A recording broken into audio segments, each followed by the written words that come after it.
quedamos la semana pasada? ¿Alguien se acuerda?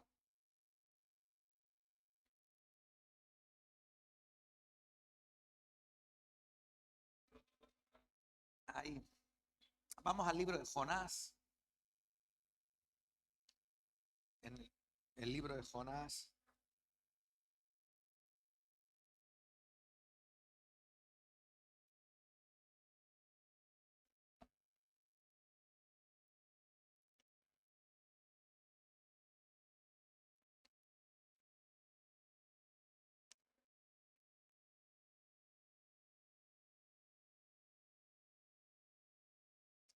¿Tenéis? Vamos a orar, vamos a pedir la bendición de Dios. Señor y Padre, venimos delante de tu presencia en esta hora y queremos pedirte por la exposición de tu palabra, que esta sea así, amén. Que haga aquello para lo que es enviada, Señor, y que dé fruto al 30, al 60 y al 100 por uno. Padre, asimismo te pedimos que bendigas a tus siervos y a tus siervas, que en esta hora estén predicando tu palabra, que tú los respaldes con tu presencia. Te lo pedimos todo y te damos gracias en el nombre de Jesús. Amén y amén. Vamos a leer al final, capítulo 1, verso 17. Empezamos por ahí, dice así. Pero Jehová tenía preparado un gran pez que tragase a Jonás. Y estuvo Jonás en el vientre del pez 3 días, ¿y qué? Y 3 noches. Amén. Hasta aquí. Bueno, no vamos a recapitular todo lo que dijimos la semana pasada y todo lo que ya conocéis. Y seguramente los niños de la escuela dominical nos podrán hablar de esta historia mejor que yo, ¿no? La habrán escuchado muchas veces. Dice la palabra del Señor, pero el Señor tenía preparado un gran pez. No se sabe qué gran pez puede ser. Yo no sé cuántos miran las noticias. ¿Habéis visto? Esta semana pasada hubo una noticia relativamente agradable. Justo enfrente de las costas de Denian y Javea, en Alicante, visionaron un grupo de ballenas que estaban enfrente a la costa. ¿Lo visteis? Enormes en el Mediterráneo, enormes. Y entonces se acercaron algo al litoral y luego, ¡boom!, se metieron mar adentro. Cuando veía esos ejemplares tan grandes, realmente te sorprendía, ¿no? Y los que habréis visto los documentales de la naturaleza donde aparecen estos animales, estos cetáceos, ¿no? en el agua, y veis algunas ocasiones que hay un submarinista a su lado, veis la pequeñez del submarinista con la inmensidad de esos animales, realmente grandes. Tiene que impresionar, ¿no? Y dice la escritura, y el Señor preparó un gran pez. No dice qué tipo de animal era, te lo puedes imaginar. Pero dice, preparó un gran pez, porque Dios tenía un propósito. Pero yo pensaba, pero Dios podía haber hecho de cualquier otra manera, ¿o no? Dios podía haberlo hecho de cualquiera de las maneras. Cualquiera. Podía haberse encontrado una tabla, ¿no? Podía haber sido cualquier otra cosa. Mas, sin embargo, dice, Dios preparó. Si yo hubiese sido Jonás, yo hubiese pedido que fuese de otra manera. Yo hubiese pedido, Señor, que no venga aquí un animal inmenso con una cabeza enorme. Hazlo de otra manera. Dice, pero Dios preparó. Y a mí esto me sugiere de que Dios sabe lo que se hace. Que Dios sabe por qué hace las cosas. Dios emplea las maneras y las formas. Dios es Dios también en nuestras pruebas y en nuestras dificultades. Es que nunca deja de ser Dios. Cuando te dan una mala noticia, Dios no deja de ser Dios. Y es como que está por encima de toda circunstancia. Dice, pero Jehová tenía preparado. Mira, para nosotros muchas veces esto nos puede sorprender. Yo me imagino que si yo viese a Jonás y le dijese, oye, la experiencia por la que pasaste te sorprendió, diré, vaya que sí me sorprendió. Pero es que Dios lo tenía preparado. Yo no sé tú, pero Dios tiene cosas preparadas delante nuestro, cosas que vamos a vivir. cosas que vamos a compartir. Y cómo me gustaría conocerlas. ¿Me escucháis bien?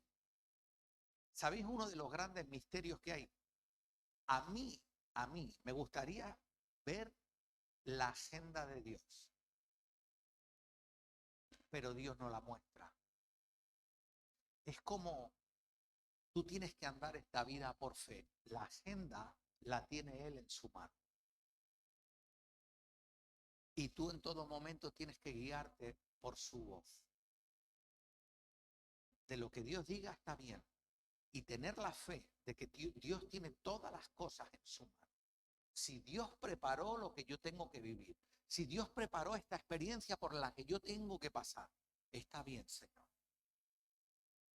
Y dice, pero Jehová preparó un gran pez, y luego dice, que tragase a Jonás. Otra vez vuelvo a lo mismo. Yo le preguntaría al Señor, Señor, y no puede ser de otra manera. Es que me tiene que tragar, tiene que abrir esa boca inmensa y tragarme. No puede empujarme con el morro. No puede cargarme en la chepa. Es que no puede ser de otra manera. Dice, no, preparó un gran pez. ¿Lo preparó quién? Dios. Y dice, que se lo tragase. Y hay veces que Dios te va a hacer pasar experiencias desagradables. Porque eso no tiene que ser agradable. Tú imagínate estar allí, te tragó, ¿eh? O sea, él estaba en medio del mar, aquello, las olas por aquí, por allá, y de repente viene un pez enorme, abre su boca y te traga. Dice, ¿a cuánto le gustaría pasar por eso? Qué duro, ¿no? Y luego me llama la atención esto, y dice, y estuvo Jonás en el vientre del pez. Dice, en el vientre del pez. Mira, con los movimientos del intestino, del estómago del animal, con todos los jugos gástricos, con los restos de comida, con las bacterias descomponiendo lo que fuera, y tú allí en el medio. ¿Cuántos querían esa experiencia? Y luego me encanta cuando dice, 3 días, 3 días y 3. Esto me llama la atención porque es como que Dios tiene el tiempo bajo su control. Esto te va a pasar. Yo lo tengo preparado. Esto lo vas a vivir. Esto te va a tragar. Esta experiencia la vas a pasar. Pero que sepas que el tiempo lo decido yo. 3 días y 3 noches. Dice, y el cuarto día, fuera. Es como estás atravesando tiempo de dificultad. Bueno, que sepas que Dios determinó el tiempo. Es como que marca en su agenda, tal día se acaba, a tal hora se acaba la prueba. En tal momento yo intervengo. Le di orden hasta aquí. Dice 3 días y 3 noches. Está tasado el tiempo. Y luego dice, capítulo 2, ahora sí. Entonces oró Jonás al Señor su Dios desde el vientre del pez. Y dijo, y fíjate, y esto una oración que brota desde dentro, de lo más profundo. Es como cuando uno está pasándolo realmente mal y abres tu corazón en canal, abres tu alma en canal delante de Dios. Es como las cosas que no has dicho a nadie, las cosas que no has dicho nunca, lo que te sale de lo más profundo de ti y sale por tu boca. Y empezó a decir esto, invoqué en mi angustia a Jehová, dice, y él me oyó. Desde el seno del Seol clamé y mi voz oíste. Me echaste a lo profundo, en medio de los mares, y me rodeó la corriente. Todas tus ondas y tus olas pasaron sobre mí. Entonces dije, desechado soy de delante de tus ojos. Fíjate, Era tal la angustia, era tal la situación que estaba viviendo, era, era tan grande el problema, la soledad, verte en un sitio recluido, en una mazmorra, a oscuras, verte que te zarandean de aquí para allá, que el agua rodea tu cuello, que no tienes nada a quien acudir, no puede nadie socorrerte, nadie te puede tender una mano, nadie tiene la llave de sacarte de allí. Y solo te queda clamar a Dios. Y dice, empezó a clamar desde la angustia para ver si alguien te escucha. A clamar así, ¿no? A gran voz, a gritos. Y dice, verso 4, entonces dije, desechado soy de delante de tus ojos. Lo vio todo perdido, mas aún, dice, veré tu santo templo. Fíjate, él tenía la esperanza de que aun a pesar de las circunstancias, le quedaban cosas por vivir, aún le quedaban cosas por ver, que aquello no iba a ser eterno. Y dice, las aguas me rodearon hasta el alma, rodeóme el abismo, el alga se enredó en mi cabeza, descendí a los cimientos de los montes y la tierra echó sus cerrojos sobre mí para siempre. Mas tú sacaste mi vida de la sepultura, oh Jehová, Dios mío. Dice, cuando mi alma desfallecía en mí, me acordé de Jehová. Mi oración llegó hasta ti en tu santo templo. Los que siguen vanidades ilusorias, su misericordia abandonan. Mas yo, con voz de alabanza, te ofreceré sacrificios, pagaré lo que prometí. La salvación es, ¿qué dice? De Jehová. Fijaos, imaginaros al extremo, al límite en el que se encontraba el profeta Jonás.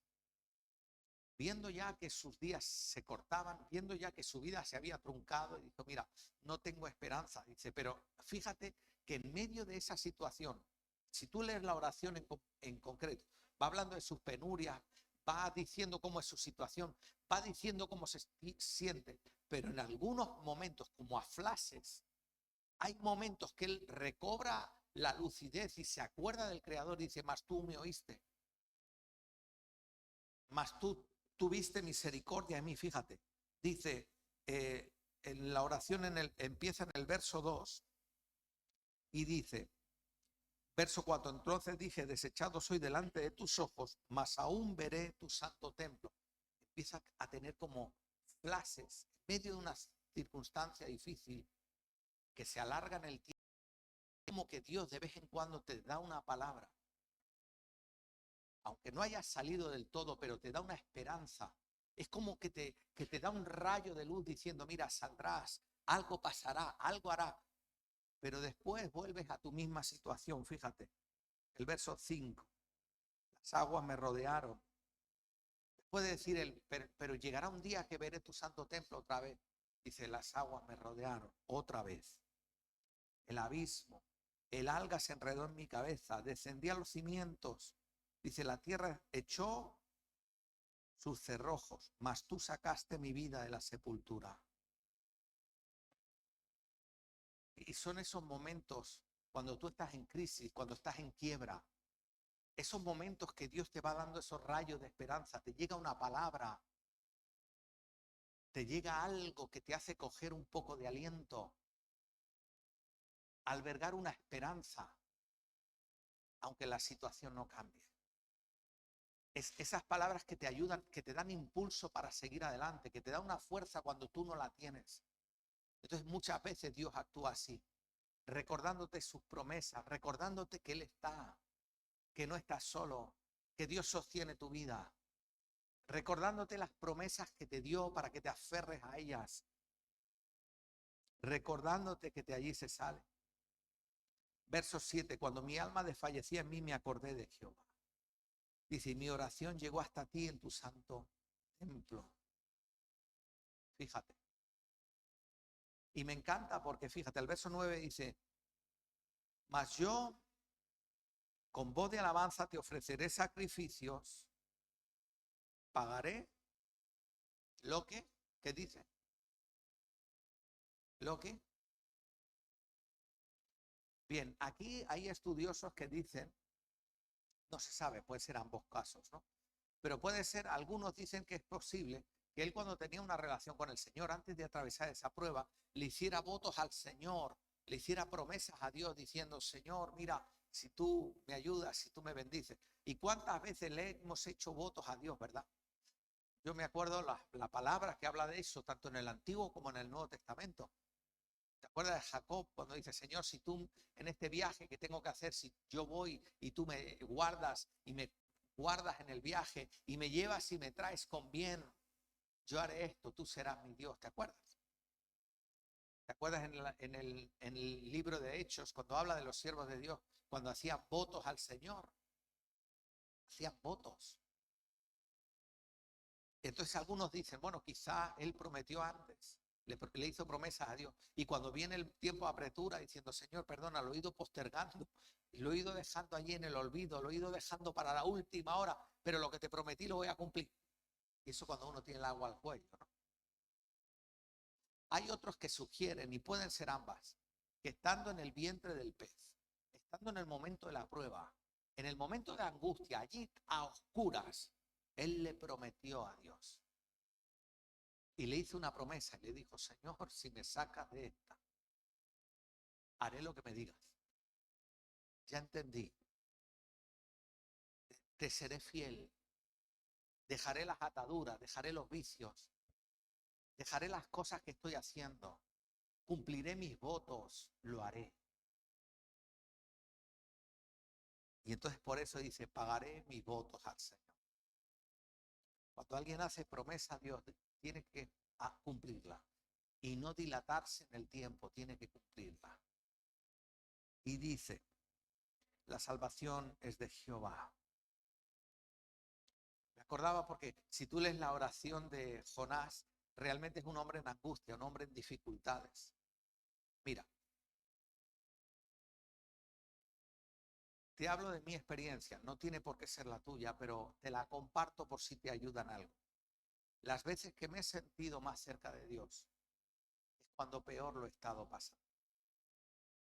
Las oraciones que yo he hecho en mi vida, que yo recuerdo más vivas, que he podido casi sentir, entiéndeme la metáfora, el corazón de Dios, el latir del corazón de Dios, es cuando lo he estado pasando mal y me ha tocado tiempo de buscarle con ayuno, con lágrimas, con desvelos en la noche, de apartarme y tirarme al suelo y buscar de Él, y clamar de Él, de buscar su rostro, de buscar su palabra, del anhelo de escuchar su voz.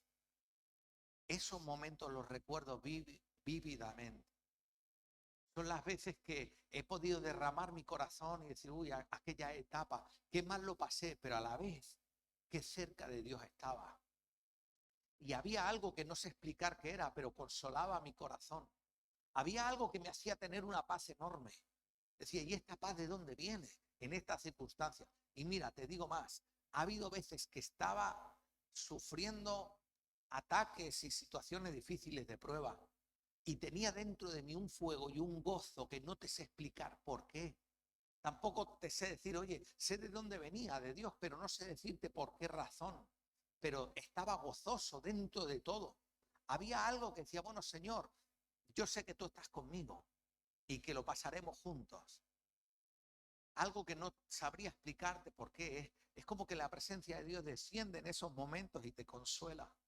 Y los momentos de consuelo de Dios, cuando tú notas que es Dios mismo el que te consuela, el que te abraza, el que se acerca a ti, el que te rodea con favores, con misericordia, cuando notas su presencia en esos momentos, es un alivio para el alma que es difícil de explicar.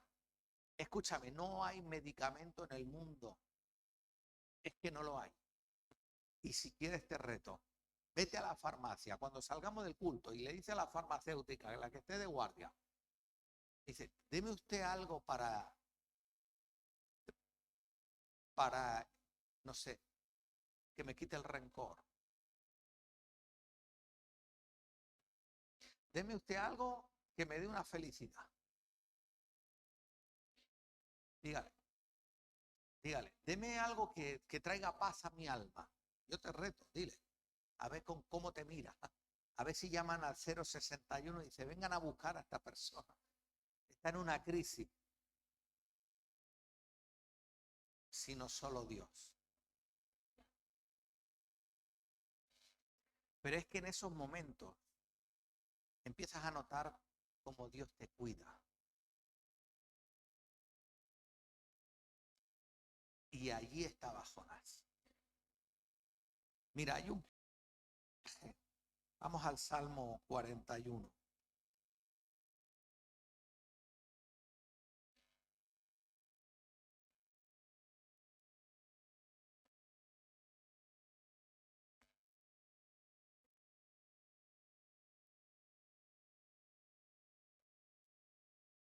¿Tenéis Salmo 41?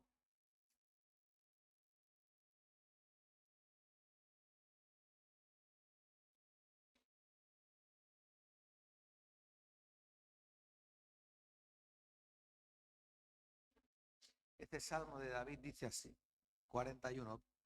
Dice bienaventurado. Como sabéis, la palabra bienaventurado en el hebreo significa inmensamente feliz o 3 veces feliz. Es completamente feliz el que piensa en el pobre, ¿no? Dice, en el día malo lo librará. ¿Quién? En el día malo lo librará. Me hace gracia, pero si tú lees la Biblia, habla, ¿verdad? Y habla a los creyentes también, y lo hablan diversas partes de la Escritura. Nos habla del día malo. El día malo es algo que más tarde o más temprano te va a llegar. ¿Me escucháis?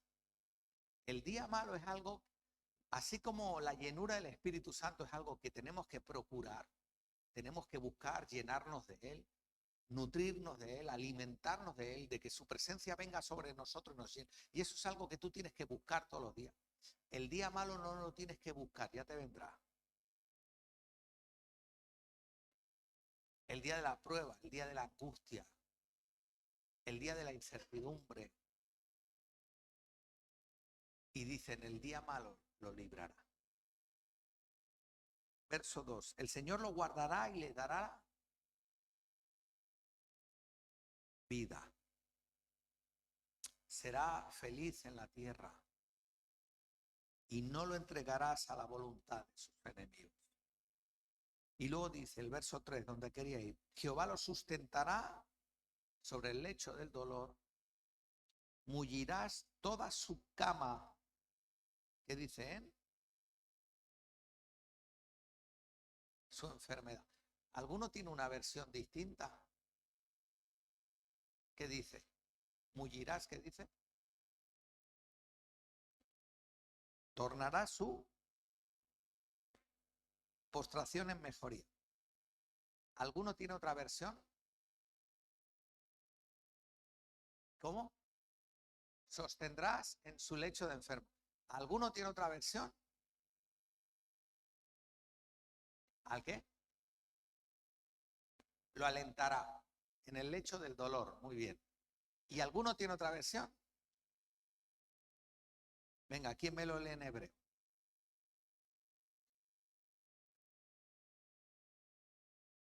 Convertirás tu enfermedad en salud.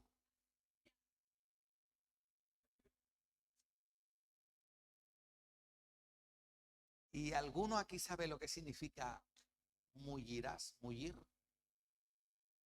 Estoy hablando en castellano, créeme.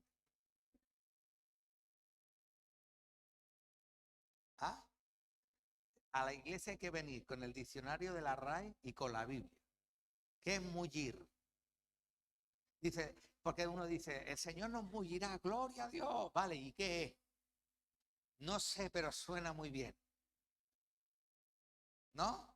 ¿Qué es mullir? Venga, que estamos en castellano, es castellano actual, ¿eh?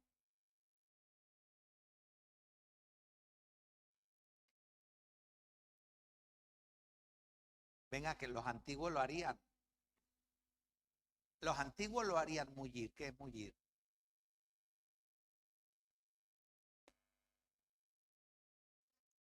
Aquellas, las camas antiguas que eran ¿de qué? ¿De lana? ¿De qué eran? De pluma. De pluma de pollo. No, no, ¿de qué? De lana. Y cuando llevabas un tiempo, ¿cómo hacían la cama? No tenías que coger la cama y tenías que sacudirla, ¿sí o no? Tenías que sacudirla y algunos cogían un palo y ¡pum! Le iban dando así. ¿Para qué era el palo? ¿Para matar a los chinches? No, no. No, le daban con un palo, ¿verdad? Y luego la cogías y la levantabas así. ¿Es así o no? No, claro, ahora estamos en colchones viscoelásticos y dice, ¿de qué me estás hablando? Pero los antiguos esto lo hacían. Eso es mullir. Y alguno me mira diciendo, entonces, ¿qué va a hacer? ¿Que el Señor me va a meter un palo? ¿Qué es mullir? Mullirás la cama, dice. Y mullir era más o menos, tú tenías que hacer espacio, la ibas moviendo porque se metía aire y era como hacerlo más hueco, como tener algo con ahuecarlo con las manos para que estuviera blando. Y cuando dice, cuando yo esté enfermo, mullirás mi cama, es que la pondrá blanda para que tú puedas descansar. Y dice, mullirás toda su cama en su enfermedad. Hasta de eso tiene cuidado. Es como coger así la cama, hacerla blanda, hacerla esponjosa. La preparas y ahora túmbate. Así, ¿no? Esa era la promesa. En esa situación estaba Jonás.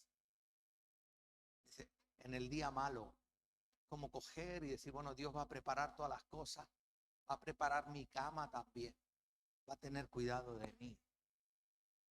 Aleluya. Esto le da la gloria al Rey. Luego lo analizaremos al final de todo intentaremos analizarlo con más detenimiento, pero si tú haces un análisis, un perfil psicológico por todos los estados emocionales por los que pasa Jonás en toda la historia, en todo el libro, te das cuenta que no es muy distinto a tu vida y a la mía. ¿Qué le brota a Jonás? Así lo que hemos leído en el capítulo 1 y capítulo 2. Primero la rebeldía. Que Dios me dice esto, yo voy a hacer lo contrario. De no querer escuchar lo que el Señor me diga. De no nos vamos para otro lado. ¿Qué más pasa, Jonás? Pasa por tiempos de angustia, de pánico, por tiempos de soledad. Fijaos, y aún en medio de su angustia le llegaban rayitos de esperanza, pero por todo eso pasó. Pasa por los tiempos de clamar a Dios, de buscar de Él, de pedirle, Señor, socórreme, sácame de aquí. Pues ya las algas me rodean. Es como decir, bueno, hasta aquí llegué, ya no hay más. Se acabó el camino. Pero fijaos que desde Génesis a Apocalipsis tú encuentras esas mismas experiencias en todos los hombres y mujeres de Dios que nos precedieron. Aún en el mismo Jesús, encontrarse con situaciones donde no había más delante y como Dios abre camino nuevo delante nuestro. No hay más. Las mismas experiencias por las que tú y yo pasamos y que tenemos que caminar por la fe. Igual. Y situaciones en las que, bueno, yo me imagino que no sería agradable, pero imagínate estar en el estómago de ese gran pez en movimiento. ¿Sí o no? Y de repente estás así y de repente tienes la cabeza para abajo y los pies para arriba. Y de repente el agua aquí. Y todo a oscuras, yendo de aquí para allá y simplemente recibiendo el movimiento y sacudiéndote de aquí para allá, pero sin saber, sin ver, sin entender. Dice, y en esos momentos clamar. ¿Cuántas veces uno se puede haber sentido exactamente igual? Es decir, es que no veo nada. Y así me siento. Dice, pero en esos momentos aprender a clamar, qué importante. Amén. Lo dejamos aquí. La semana que viene más. Seguimos con Jonás. Aleluya. Oramos. Señor y Padre, te doy gracias por tu palabra, que sí, amén. Te pido que nos ayude, Señor, a comprenderla, a ponerla por obra. Señor y Padre, aprender de las experiencias, Señor, de tus siervos que nos precedieron, Señor. Oh, Padre, úsanos para tu gloria. Padre, pedimos, Señor, que en paz y en bendición, Señor, tú nos guardes. Lo pedimos todo dándote gracias. En el nombre de Jesús. Y la iglesia dice, amén y amén, aleluya.